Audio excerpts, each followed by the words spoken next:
Tonight, a parent's dilemma. The man who wants every baby boy circumcised. Parents have got the responsibility to ensure what's best for their children. The campaign to make it illegal. It is child abuse. The fact is, it is painful, invasive. And the grown men reversing the past. There were parts I didn't have, and I wanted to have the whole set. Of years, but it's still controversial. I'm talking about male circumcision. Not only is it contentious, it's confusing. Depending on who you speak to, rates of circumcision in Australia are both rising and falling. It's either a life or death decision or a complete waste of time. The only certainty in this debate, it's sure to raise hackles. Maybe you can roll over. You're gonna roll over for the cameras? He doesn't know it yet, but today's a very big day for 15-week-old Liam O'Loughlin and his doting parents, Jen and Chris. Come on, let's have a look. Let's have a look. They've decided to circumcise their child, a choice the majority of Australian parents don't make because it's long been considered medically unnecessary. Hey, buddy. Aren't you strong? We love our child very much, and we would never do anything to hurt him. We've made this decision because we feel it's in the best interest of our child, Liam's health now and in the future. Yeah, I guess we sort of see it as another form of vaccination, I guess. Opponents of circumcision say if it isn't broken, don't fix it. Pretty hard to keep it on. Well. Oh, what's your... And in Liam's case, everything's working perfectly. No, you couldn't have timed that any better, mate. That was good, buddy. That's good. Is that to get Mum back for this, eh? Okay, if you hold his legs. Yep. And so now they're doing their best to ensure Liam doesn't feel any pain by starting to apply anaesthetic cream an hour before the procedure. Just cut some of the end off so it's not so long. Yeah, just be careful with the scissors. Scissors that close to... The fact that a parent believes that they're doing the right thing for a child doesn't mean that what they're doing is the right thing. So, simple question, simple answer. Circumcision, yes or no? Definitely yes. No matter the medical advice, there is fierce debate over circumcision, to snip or not to snip. And the only thing Professor Brian Morris and barrister Paul Mason agree on is that they will never agree. The evidence is very strongly in favour. I think it's barbaric because it is unnecessary. Really, for parents, it's a no-brainer these days. On the contrary, more than anything, it's confusing. While the current medical advice here is don't bother, there has been a slight shift in thinking in America. The influential Academy of Paediatrics now says the health benefits outweigh the risks of the procedure, but not enough to recommend routine circumcision. Back here, pro-circumcisers are claiming that small shift as proof circumcision is a medical necessity. Do you think parents who don't have their boys circumcised are bad parents? If a parent decides not to have their boy circumcised, that is their decision, as long as they know the consequences of that. And if they don't have their boy circumcised, certainly that boy and his future sexual partners will be at increased risk of all sorts of diseases. Some minor, some major, including penile cancer, possibly prostate cancer, and even deaths. There is zero evidence, and there is not one single study in history that demonstrates that circumcising a baby has any effect on his future propensity for contracting or not contracting any disease. It just doesn't happen.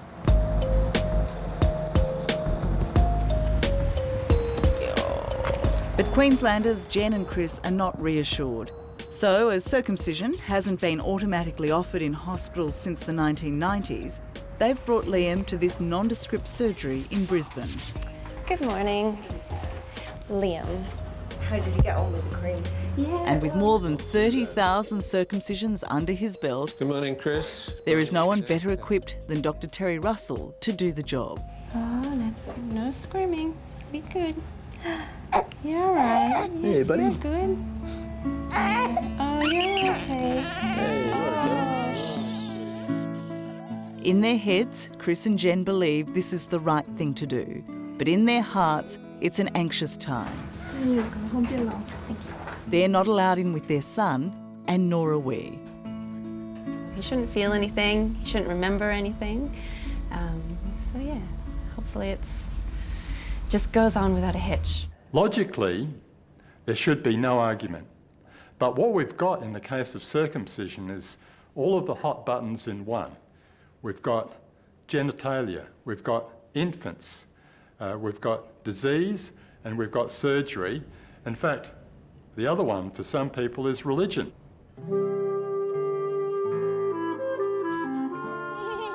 While circumcision is a personal and often difficult choice for parents, most doctors say it's not needed.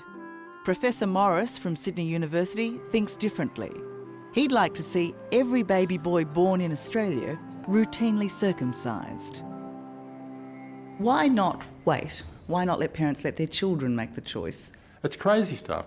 You don't start educating children once they decide that they want to be educated. I've got kids, I know all these sort of issues. Parents have got the responsibility to ensure what's best for their children. It denies the right of the child the opportunity of having the body that they were born with. And if they want to change that body when they're grown up, great, go ahead. May I ask, are you circumcised? No, I'm not. Are you circumcised? Indeed, like most males born in the 1950s, I am circumcised. Circumcised men accept their body as normal, and if you suggest to them that it's not, which statistically it isn't, then they need to defend that position. But not Elwyn Moyer. As a baby, he was circumcised. At 4, he realised a small part of him was missing, and since then he's lived with a huge sense of loss. I felt that I'd been interfered with or robbed in some way. Just that realisation that there were parts I didn't have, and I wanted to have the whole set. So what was the impact? I experienced it quite a lot as anger. This sort of brewing anger, resentment, even rage. 28-year-old Elwyn doesn't blame his parents. They did what they thought was right at the time. But he estimates today he's just one of thousands of circumcised Australian men who wish they weren't. Do you feel brave talking about this? I feel awkward. It's a strange thing to talk to people about, to open up that topic. So why do you do it? I think we need to. In the past, you have said circumcision is tantamount to child sexual abuse. Yes, it is a child abuse, and because it's abuse of a child's sexual organs, it's sexual abuse. Logic. I can picture parents all over the country throwing things at you at the TV screen, saying there's absolutely no way we sexually abused our sons. No, I understand that. And they have done everything they can to help their baby and to protect their baby from what they want to protect the baby against. But the fact is that it is painful, invasive, irreversible. What they're saying is you're mutilating your child, and that to say that to any parent, for any child, you just go off your head. If somebody told me I mutilated my kid, I'd just rip them a new one. They've got no right to say that. I haven't done anything to hurt my kid. It's to help them. Just watch how he doesn't go over the edge. Bring it back here. No one is going to tell Coleman and Beck Gillane how to raise their 3 children. Living the idyllic life just outside of Hobart in Tasmania, clearly Maggie and their circumcised sons, Fion and Owen, are their world. It's our choice. Like, nobody can have a problem or an issue with what we've done with our kids. They're our kids. We're doing what we think is the right thing for them. We're doing what we think is right for our kids. So, yeah. You guys are a minority here in Tasmania for having your boys circumcised, so does that make you think twice about telling people what you've done? Nah. A little bit. I don't openly say, oh, you know, woohoo! Look at the boys circumcised. How about you? What have we got to cut? The Apple Isle is the one state in the country considering officially banning circumcision. As it stands, no doctor here will do an elective circumcision. So families like the Ghislaines have to travel to the mainland for the procedure.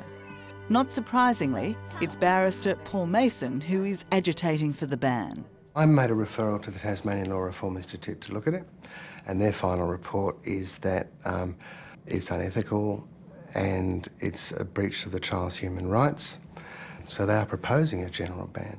Do you really believe making circumcision a criminal offence is going to stop it? I expect that over time it will become part of our culture to understand that this is something that we don't do. I think that's just shock tactics. I really do, because, I mean, are our children traumatised?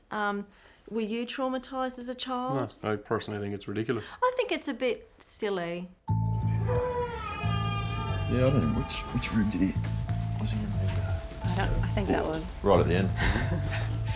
Back in Brisbane, the wait for baby Liam's operation to be over is getting a bit much for Dad Chris. He's not making too much noise. If any. Spoke too soon. And here's how sensitive circumcision has become. We're not allowed to show you Liam's procedure because Dr. Russell fears being sued. First thing that we have to do is separate off that adhesion between the foreskin and the head of the penis. But it was a very different story 5 years ago when 60 Minutes last looked at this debate. I'm crushing along the midline. Back then, Dr. Russell was proud to show off his circumcision precision. And he shouldn't feel a thing. There you go. And explain how the technique he uses is virtually painless. He uses a device called a plastibell, inserts it under the baby's foreskin and ties it off with string. And how traumatic is it then? Very minor. So the babies we hear crying in your surgery are not crying from pain? I would say that the babies will pretty much all cry, Tara, but normally once the procedure is over and the assistant lets go of the legs, crying stops instantly. It might feel longer than 15 minutes, but baby Liam's snip is complete. Okay. And he's reunited with his parents. A quick look in from Dr. Russell and everyone is happy. And Chris, it looks perfect. It's Excellent. exactly the right length and Awesome. lovely and even and virtually foolproof. So it's going to be an excellent result. Good to hear. Sadly, Elwyn Moyer's experience is vastly different. He's so unhappy circumcised, he's resorted to extraordinary steps to correct it. Dare I ask, how would you do that? What you do is you use some specially created products to grip the remaining skin and apply some tension to it for several hours a day with some sort of weight or some sort of stretched cord. Sounds awful. It's not great. It's a bit of a burden, and but it's worth it. A few hours after his operation, Liam O'Loughlin is sleeping like a baby, unaware, it would seem, of the procedure or the thought his parents put into it. And we also talked about, you know, will it be more important for him to look like Dad as opposed to look more like his classmates, and, you know, if he's playing sports, you know, his friends, because that's, you know, going to be a factor as well. So yeah. we did. But in saying that as well, like I've played a fair bit of sport in my time and whatever else, and I've never found any kids making fun of anyone that's either had the operation or haven't. Do you look? Well, it's sort of in footy sheds. Yeah, it's all happening. So, but we're confident he won't remember a thing. So we're happy with that. Remember to have your say on email, Facebook or Twitter.